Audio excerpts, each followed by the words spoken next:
Are you an established small business owner or aspiring entrepreneur? Would you like professional advice to help your business grow and succeed? Well, look no further. The Virgin Islands Small Business Development Center is the territory's #1 resource to move your business forward. Enjoy no-cost advising, low-cost training, and technical assistance from experts in both the public and private sectors. The VI SBDC is nationally accredited and sustained by the University of the Virgin Islands and the U.S. Small Business Administration. Visit us at our locations on St. Thomas, St. John, or St. Croix, and follow us on social media at VI SBDC. For easy access to all our training and networking events, be sure to join our newsletter and download the VI SBDC app. The Virgin Islands Small Business Development Center, here to help your business start, grow, and succeed.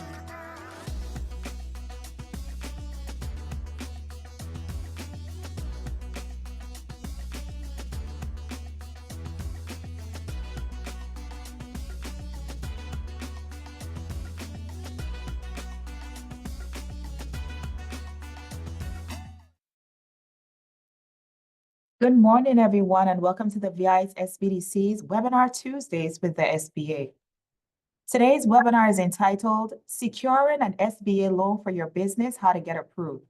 Today's session will equip USVI small businesses with the tools necessary to secure a loan to grow their business.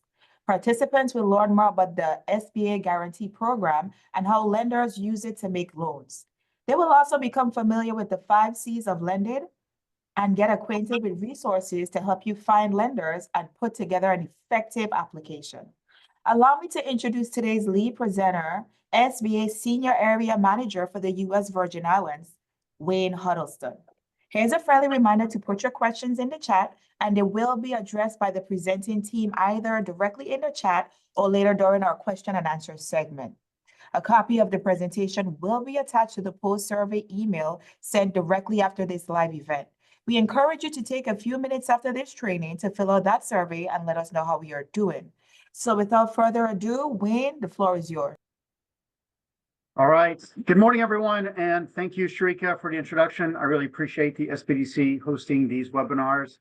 I'm just going to jump right into it. This webinar is about how to secure an SBA loan. What I'm going to cover is how to secure an SBA loan, not a disaster loan, but a regular business loan through a lender. And that process to secure that loan is almost identical to how do you secure any loan for your business. So I'm going to focus on what it takes to secure a loan, knowing that if you can secure a business loan, you can secure an SBA loan. I'll talk a little bit about differences and what SBA loan guarantees do for you and how they work in the process. But we're going to focus on how to secure a business loan in general. These are areas we're going to cover. We're going to talk about sources of capital first, because I think it's important to have a good awareness of other areas where you can receive capital for your business. A loan is not always the best answer. Sometimes it is, but many times it is not. So I'm going to briefly cover the other sources of capital. I'm going to cover what's called the 5 C's of credit.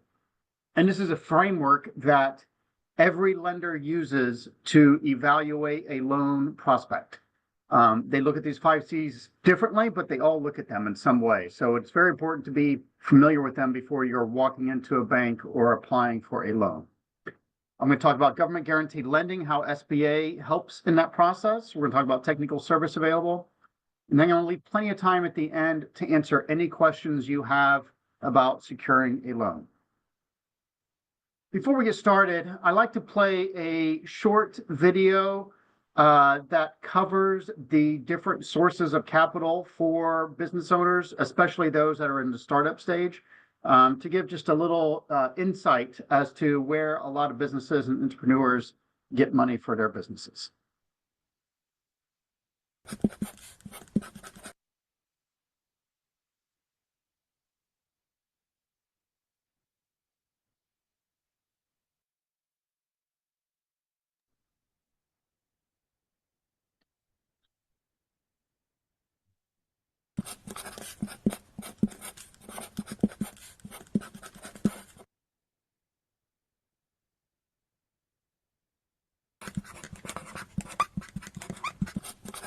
Most young companies need money, which may or may not come as a big surprise, but they do. The number one source they get money from is from their own savings. Whether it's a few $100s or even thousands of dollars, that's what we tend to tap first.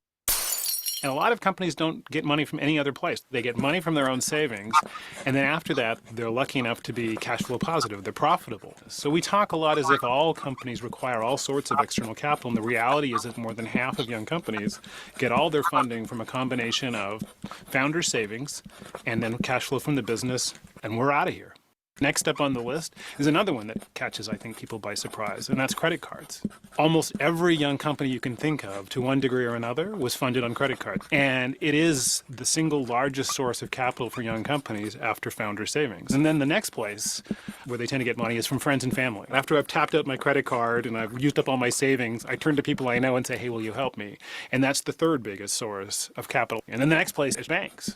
And the banks are a totally weird situation because with banks, they get a lot of attention, but they actually fund very, very few young companies.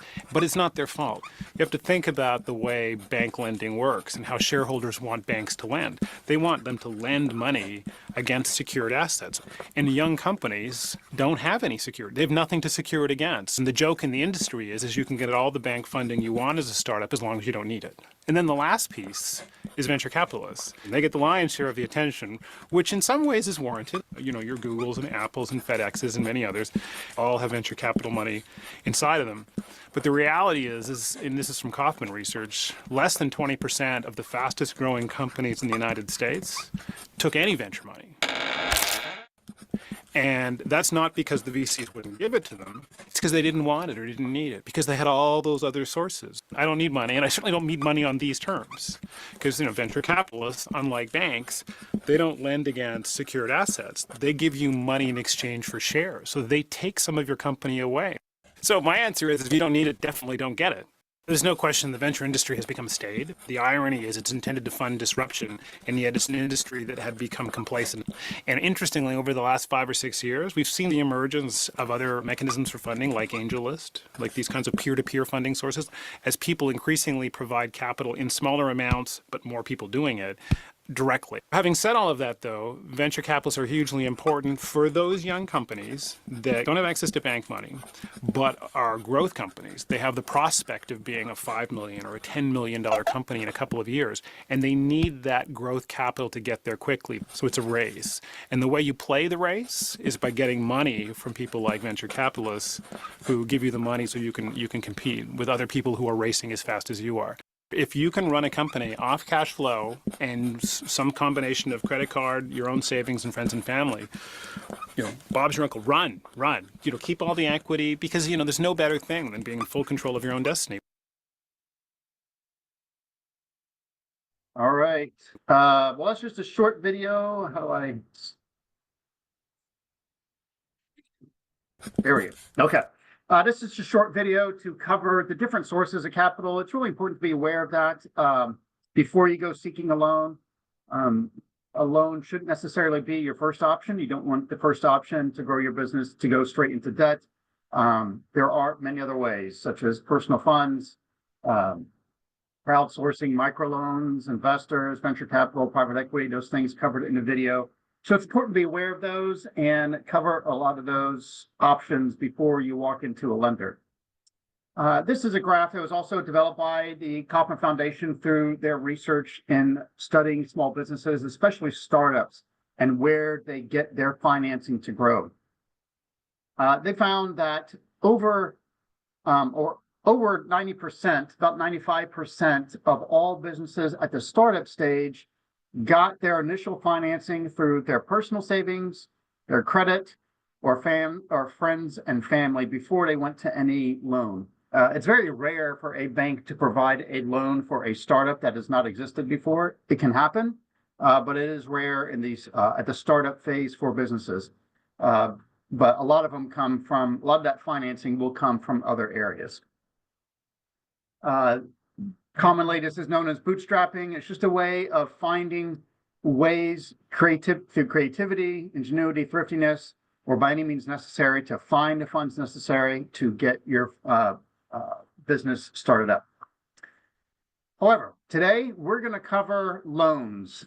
You can receive a loan to start a business, and more often people receive loans as their business is already started and they're trying to grow or get through a period of expansion, or take on some other goal or objective that they're trying to accomplish in their business. Lending is a very normal part of operating for established businesses. As I mentioned before, we're going to talk about what are referred to as the 5 C's of lending. And again, this is just a general framework. It is not a precise formula because every bank looks at these 5 C's a little bit differently. But they're all going to look at them. And so you should have a good knowledge of what those 5 C's are, how you or your business rates along these 5 C's so that you can address questions and have a good understanding of what that lender is going to be looking for as you apply for a loan. So the first one we're going to talk about is simply your capacity, and that is your capacity to repay your loan if you are given one. They want to see that your business will generate the sufficient amount of cash flow to repay the loan. Loans are not grants. They're kind of taking a gamble on your business, and if they lose those gambles, they're without a job. So they want to make sure that you are going to pay in full during your loans. They want to see how you're going to do that. The way they assess that is through your financial statements and your credit score. Financial statements are a really important part of any loan application. It's the core of it in many ways. It's what the lender can really look at. Otherwise, they're just listening to a story and listening to your dreams. And that's not what they're typically interested in investing in. They want to see real, concrete evidence to show that you have the financial ability to repay that loan.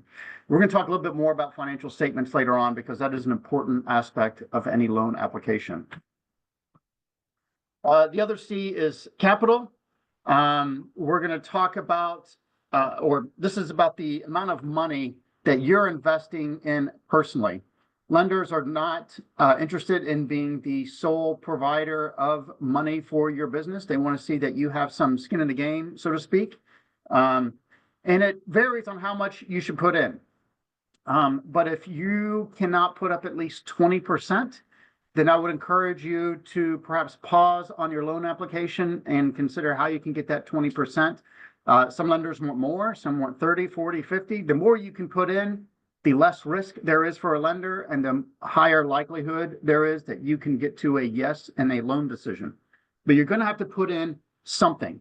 So you want to consider what amount of cash you have either in the bank or in credit and some other way that you can bring to the deal. But cash is an important capital, and cash form is very important. The other part is collateral. When you seek a loan, a lender is going to want to have it secured in some way with some sort of assets.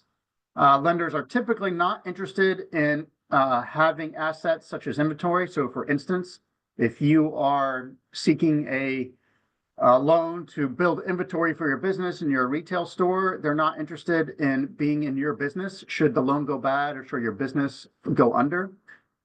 They want to have real assets such as a building, highly durable and easy to sell equipment if needed, but something that they can use as security for that loan. They love to have a 1-to-1 ratio on those assets. So for instance, if you are seeking a loan to buy a building or a piece of land for your business, ideally the lender is going to want to see that that building or land can cover the loan. If the loan went bad and you didn't repay your loan, they can take your land and building, sell it, and recover their losses in that loan. It's still a difficult process for a lender, especially here in the Virgin Islands. As you know, the process of going through the court system to secure assets can take a long time.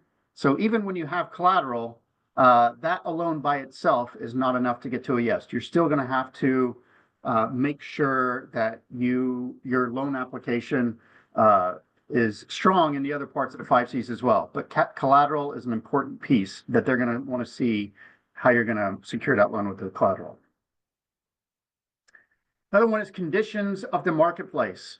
And this is simply just what's going on here in the Virgin Islands, what is going on specifically in your industry that is going to show that you're going to be successful in that business. They want to see that you are assessing all things about your business. If you have suppliers that are key to your business, they're going to want to understand that you have a supply chain that you are very knowledgeable with, and you can make sure that you can overcome issues if that supply chain has an issue. They want to see what your competitor is and what your competitive analysis is, how you're going to define your distinguishing characteristics or your competitive advantage for your business, to show that you have thoroughly and thoughtfully assessed your business and the marketplace and shown that you're going to be successful. This is largely answered in a business plan. They're going to want to see your plan for your business from the time you take the money to how you're going to grow, what you're going to do, and you want to be thoroughly prepared to answer any questions about that business plan from a lender. Highly encourage you to go over this a lot with other people as well who are not emotionally or in other ways invested in your business and can give you objective feedback. And we'll talk about that later on, but business plan is very important. And then finally, I want to touch upon character. Character is the fifth C that lenders evaluate when they're looking at your business and your loan application. And this one's a little bit different in that it is not as easy, it's not as tangible as some of the other C's. So for instance, your credit score may need to be a certain level to apply for a loan with a certain lender. You can improve that score over time. You may need a business plan to show your conditions in the marketplace. You can write up a business plan. You can bring cash to a deal. You can identify collateral. Character is not as tangible as those. It is essentially their opinion of your credibility, of your integrity, and your trustworthiness as a borrower. And it is assessed in everything you do, from every conversation you have with a lender, to what your reputation may be out there in the community, to anything that's posted online, to things in your past. They're going to be assessing that all the time. So I highly encourage you to always be completely honest with lenders and follow through with what you say you're going to do.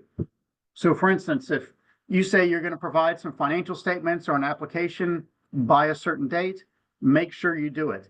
If something happens and comes up that you can't get them to that date, then just communicate with them in advance and say, hey, I know I was supposed to get this to you tomorrow. Something has happened. I'm going to have to shoot it for next week. Just so you're staying in touch with them and letting them know what's happening. That speaks to your communication skills and your integrity and your competency to get things done. Also, I wouldn't gloss over anything in your background that is that a lender can find out about. So for instance, if you've ever had some sort of criminal record in the past, or a bankruptcy or those types of things, you want to be honest and upfront with the lender about that in your application, certainly when they ask about it. You don't want to give any false information because these are things that they can find out.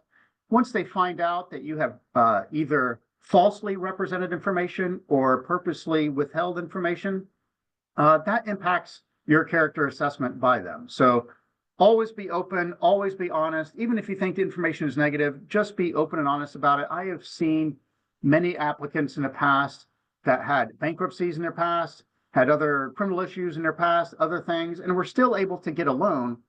And a large part of that was because they were honest and upfront with the lender about what they have in their background and what they could possibly find out about, so they can address it ahead of time instead of it being a surprise on the back end. So those are the 5 C's. As I mentioned earlier, one part of the 5 C's I want to talk about a little bit more is the financial statements. So this is probably the number one reason local lenders tell me why they have a hard time getting to a yes on a loan, is because there are not sufficient financial statements in the application from a borrower. These include your business plan, your expense sheets, your financial statements, and your projections that you put out there. So I'm going to talk about the financial statements in particular, the 3 big ones that you should be familiar with before you walk into any lender's office or submit an application. So the three big ones are your at minimum that you're going to need are a balance sheet. And this is simply just a snapshot of your assets and your liabilities and show what you own and what you owe and who you own it to and how it's financed. Income statement shows revenue and expenses over a specified period of time. So they want to see, and it could be for a 3-month period, it could be for a year period. They want to see what is happening over time. What kind of expenses come into your business? What kind of outlays of cash do you have to make? But what kind of income is coming in too, to not only cover those outlays of cash or income, but also that you can cover the expenses you currently have, plus the additional expenses you're about to have with a loan. And then the cash flow statement shows the sources of and the uses of cash, as well as the net change of cash over a specified period. For many lenders, cash is king, so they want to see exactly what is going on with your business with regards to that. So here are a few just basic examples of what these financial statements look like. This first one is a balance sheet. It's simply showing your current assets. Cash, of course, is important. If you have buildings, if you have land, if you have inventory, they want to see what that is and how that is valued. And then they want to see any liabilities you have as well. So if you have any other loans that you're paying on, all sorts of things. So they just want to see what those all are, and they want to see what the total is. Sample income statement will show what your revenue is. So they'll show your net sales. They want to see that you've taken out of that net sales what the cost was for those goods sold, what your overall profit is. And so hopefully, as a business, you are making a profit each month and each year to show that you're financially stable enough to pay that loan and still cover your operational needs with that additional debt. And then finally, a cash flow statement will go in a little bit more detail on how cash is flowing in and out of your business. And as part of this, I also want to see your depreciation of your assets. So you may have assets such as a building, or perhaps you have vehicles or equipment that is part of your business. They want to show that you are properly depreciating that over time to accurately reflect that as an asset. They want to, you may or may not have some investing activities with your business. Most do not, but if they do, you want to see that here. This is listed here as issuance of stock, but you can say this more as if you had an investor, and so maybe you have a family member or a friend or just another investor who gave you money to get a portion of your business, but to help your business grow, you want to see that you reflect that here, where that source is of cash for your business and how that helps out. So that's the 5 C's. And that's a quick coverage of financial statements, which are very important. I'm going to talk a little bit about how the guaranteed loan program works now. So at SBA, we don't provide business loans directly. The only time we're providing a direct loan is if there's a disaster. And that's where we provide loans to homeowners, to businesses, and even to nonprofits to help cover expenses in a disaster and emergency setting to get through the next stage. But when there's not a declared presidentially declared disaster, then we're just providing guarantees. And we're working with all the area banks. So we're working with every bank here in the territory. Popular, First Bank, Oriental, Merchants, Bank of St. Croix, they're all authorized to utilize SBA's guarantee for their loan. You can also look there are lots of lenders outside the territory that provide loans as well. We have a tool on our site called SBA Lender Match. If you go to sba.gov and search for Lender Match, you'll be given a page where you can just input information. I think there's about maybe 12 fields, 12 to 15, where you input information about your business. Very simple stuff. Where's your business located? What is your business? How much are you looking for? Those types of things. And then you put that in. And once you hit submit, that is automatically sent out to every lender, the ones here, but also ones outside the states who have indicated to us that they are interested in looking at deals here in the Virgin Islands. If they like what you inputted into that Lender Match portal, they will respond to you and say, I'm interested in possibly helping you with this loan, and then you can start that process of talking to them. But it's simply just a connection tool that is on our site. So what's the advantages for having an SBA government guaranteed loan? For banks, it's real simple. It just reduces their risk. So we are saying to a lender that we will, if you do this loan, we will take anywhere from 50% all the way up to 90%, depending on the type of loan, of that risk in that deal. So that if the borrower does not pay back the loan, we'll refund that amount of the loan money back to you to reduce your risk. That's a significant boost for a lender. Now, it cannot overcome a loan that is deficient in the 5 C's completely, but it can address one of them. So if you are not a startup, you've been in business for years, your cash flow situation is good in your business, you have good credits, good character, those types of things, but perhaps your business for this particular deal cannot provide the collateral needed to cover the loan, that's where an SBA guarantee can come in and help with that. Or perhaps you have the cash, you have the collateral, you have a good plan, all sorts of things, but you don't have the years to show of financial statements of operating. You're just still a startup, but everything else looks great. It's still risky for a lender, but they can use our guarantee to overcome that part of the risk and then get a deal done. What they can't do is they can't use our guarantee to cover multiple issues with a loan. So let's say you're a startup, you don't have any cash to put in a deal, and you don't have a whole lot of collateral. Many lenders will say, even with the SBA guarantee, we're not comfortable with it. That's because we don't cover all of the loan. We're not going to 100% take all the risk in a deal. Even if we covered up to 90% of the loan, we are always in a first lien position. And what that means is if you stop paying on that loan, we get whatever you paid out first to cover our expenses. So that 90% covers the first part of the loan, but the 10% the bank is always on the hook on until the loan is near paying off, and then they can cover their part. But they're always liable for their 10, 15, 20, whatever it is, percent of that loan that we're not covering up front.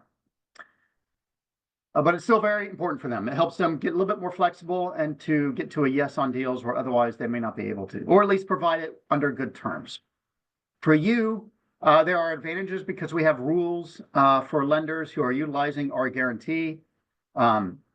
Sometimes it makes it so you don't have to put as much of a down payment, or you don't have as much collateral, as I explained earlier.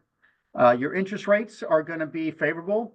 Now, loans across the board are still pretty high, around the 10% range. That's because our maximum interest rates for SBA loans are tied to the federal funds rate. So what we do is we say there's the federal funds rate, and then for the lender, depending on the type of the loan, you can charge a maximum of X percentage, typically an additional 3 to 4% on the loan, in addition to the federal funds rate, which I don't know what it exactly is this morning, but it has been hovering around 7-8%.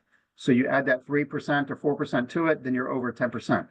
But they can't go above that. Now, there are a lot of predatory lenders out there. Of course, they don't use the SBA guarantee, and they can go much higher for a loan, and they operate on more risky deals. But you can be assured that if you're going to an SBA lender, there is some federal oversight that, and there are some limits on what they can do as far as rates, and they can charge longer terms typically. And then we don't allow them to have any balloon payments at the end or demand clauses. So you can be assured that it is a legitimate non-predatory loan if it's an SBA guaranteed loan. As I mentioned before, these loans can help with almost anything. Now, lenders have the option to decide how they're going to use a loan. We can't compel them to use our guarantee or compel them to offer you a loan. They can decide how they're going to use it, but it does give you a lot of flexibility. So an SBA loan can be used for startups. It can be used to grow or repair something at your business, purchase inventory, expand facilities, exporting, all sorts of things. There are a few things that can't be used for instance, unfortunately, nonprofits cannot use it. SBA loans are meant for-profit businesses. You cannot use an SBA guarantee for speculative purposes. So if you're buying land as an investment, or you're engaging in gambling or some other thing with the loan you intend to get, you can't get an SBA loan for that. And of course, anything illegal, Anything that's not legal, according to the federal government, you cannot use the federal guarantee for that loan. Now, it's not to say that, especially for investment purposes, I know sometimes people like to get loans to buy a piece of property and then they rent that out, like some people try to do for Airbnbs and others. Just because you can't get an SBA guarantee doesn't mean you can't get a loan. It just can't be an SBA guaranteed loan for those because they are considered speculative, and SBA does not allow public funds or public guarantee to back speculative deals. As I mentioned before, there are a lot of resource providers that can help you, especially in making your business plan and reviewing your business plan and giving some good, honest feedback. They're the Small Business Development Center. Of course, they're our host today. They're a SCORE, which offers mentorship and coaching and free advice. SCORE is often filled with volunteers who have owned businesses in the past or who have been experts in their field in the industry, and they just want to volunteer their time to help coach you on how to get through either securing a loan or other aspects of your business. And there's also the Veterans Business Outreach Center. The link is older. There is a Veterans Business Outreach Center in Puerto Rico that covers this area. They focus on all the things that the SBDC does, which I'll go in a little more detail on the next slide, but they do a lot of things SBDC does, except specifically for veteran-owned businesses and family members of veterans who are, trying to start or grow a business. All three of these entities are active here in the Virgin Islands. If you need more information about those, just let me know. I'd be happy to connect you. Of course, the SBDC is our host today. They are probably the largest resource provider we have in the country. They are the most active one here in the Virgin Islands. They have staff on St. John, St. Thomas, and St. Croix. They can do all sorts of things for you to help assess the health and feasibility of your business, help read through your business plan and give you feedback. They can provide market industry research and analysis that you may not be familiar with, review your financial statements. They can help prepare your loan application and introduce you to lenders. Now, they're not going to prepare your loan application for you, but they can guide you in that process, help you in that application, and help package that for you, and then help you connect with the right lenders that are good for what you're trying to do. They can help you connect to industry experts or government agencies, and just overall, they can help with all sorts of things for your business. I tell people, I'm honest about this. I have been director of an SBDC in the past. I have owned small businesses in the past. I've been working for SBA for a long time. If I was starting a new business today and I was writing up a plan, I still would go down to the SBDC, make an appointment, and sit down with some business advisors just to get some objective feedback of someone who's not involved in what I'm trying to do and see what they think. That feedback is free, but it can be invaluable for growing your business. So highly encourage you to make an appointment and talk about what you're trying to do, make sure they're aware, and they can provide some really good help along the way. As you go through this, you can also stay connected with us, get a lot of good information. We have updates on our website. Our SBA website is excellent. It provides a ton of good information, not just regular updates, but there is a learning center on our website. We have lots of good materials on lending, on contracting, on all sorts of things that can help you start and grow a business is up there. That's through our Learning Center dashboard. We have a lot of webinars and videos that can help you out as well. But then always, if you have any question regarding any program of SBA's, please feel free to reach out to me. My email is right there, wayne.huddleston@sba.gov. Just shoot me an email. I'll be happy to help you out, answer your question, or connect you with the right person who can help you out. All right, so that's all I have for this presentation. As I said, I was going to leave plenty of time at the end to answer any questions. So I can answer any question on lending, on the 5 Cs, on lending here specifically in the Virgin Islands, or anything related to SBA.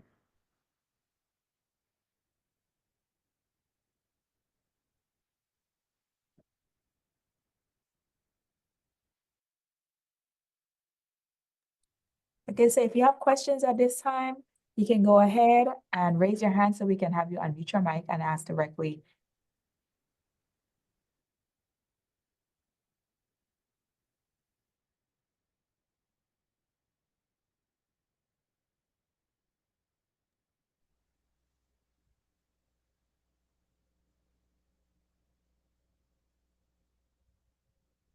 Hello, George. Can you hear us? I can see that your mic is on mute, but we don't hear anything from your end. Yes, I am here. Okay.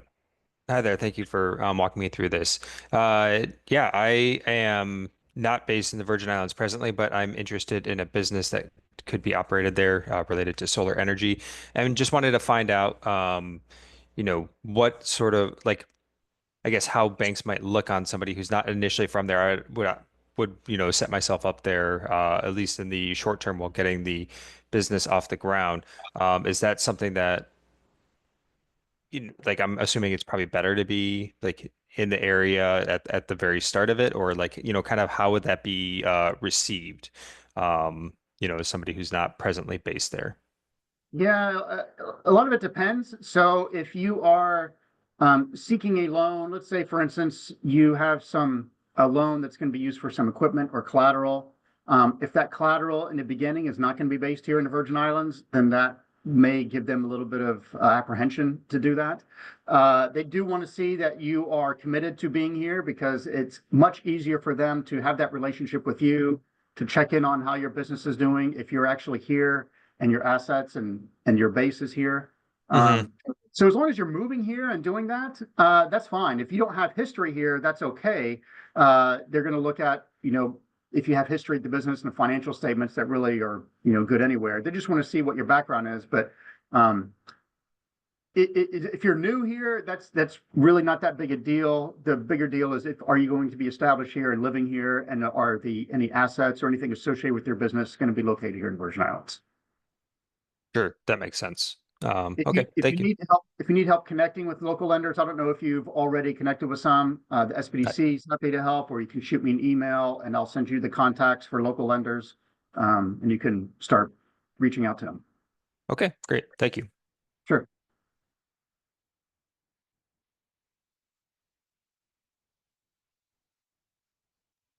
All right. So anyone else have any questions? We can give you time to put it in the chat, or you can unmute your mic. Wayne, we have a question from the chat. Does SBA lend to hemp businesses?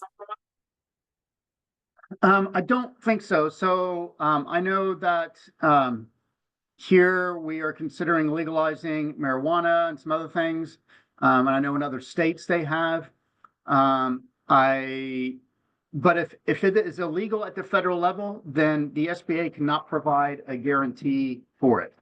Hemp, I'm not sure if there are legal constrictions around that. I'd have to read through the guidelines. Of course, if it contains THC, if you're a business that is telling in some way a substance that is illegal, then perhaps you're not going to get a guarantee for it. But I'm not sure that hemp itself is illegal. I have to look into that a little bit more. But then again, just because an SBA guarantee isn't allowed does not mean you can't get a loan. I would always encourage you to start with a lender that you already have a relationship with. Tell them what you're trying to do, show the financial statements, address all those 5 C's. If you're able to get a good deal from a lender, it really doesn't matter whether they can use the SBA guarantee or not. I know we cannot offer a guarantee for businesses that deal in THC or marijuana. I'm just not totally certain on hemp.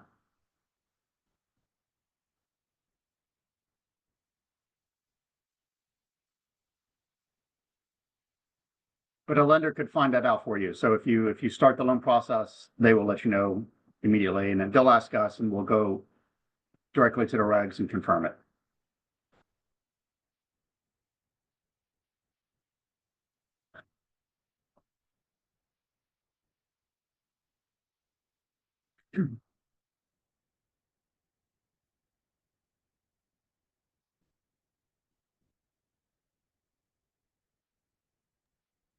Okay, so I don't see any more questions at this time, Wayne. All So I'll right. go ahead and close out. So the VI SBDC has so much more in store for US VI small businesses. You can visit our website at www.visbdc.org. You can download the VI SBDC app on your mobile device from the appropriate app store. Like and follow us on Facebook, Instagram, Twitter, Google Business, and you can subscribe to the VI SBDC YouTube channel for new uploads of our on-demand webinars. And I want to give you guys a preview of our upcoming trainings. So on the 20th, we have 2025 tax basics for USVI small businesses. On the 21st, we have registering and maintaining your business name in the USVI electronically. On the 25th, we have SBA back again with disaster preparation and mitigation for your business. The time to plan is now. On March 4th, we have USVI government contracting procurement basics. On March 11th, we have SBA federal contracting certifications. March 25th, we have the 5 C's of SBA loan eligibility. On April 8th, we have Surety Bonding 101. April 22nd, learn about SBA resources to help your business start, grow, and succeed. On May 7th, we have the Credit Blueprint, building a strong financial foundation. On May 9th, we have the Business Development Series, a step-by-step guide to launching a USVI business startup. So once again, I would like to encourage you to take a few minutes after this training to fill out that survey that will be emailed to you. And on behalf of the entire VI SBDC network, Wayne, it's always a pleasure collaborating with you. Thank you for giving out all of this information to our small business community. And with regards to everyone in attendance, thank you for attending and please enjoy the rest of your day.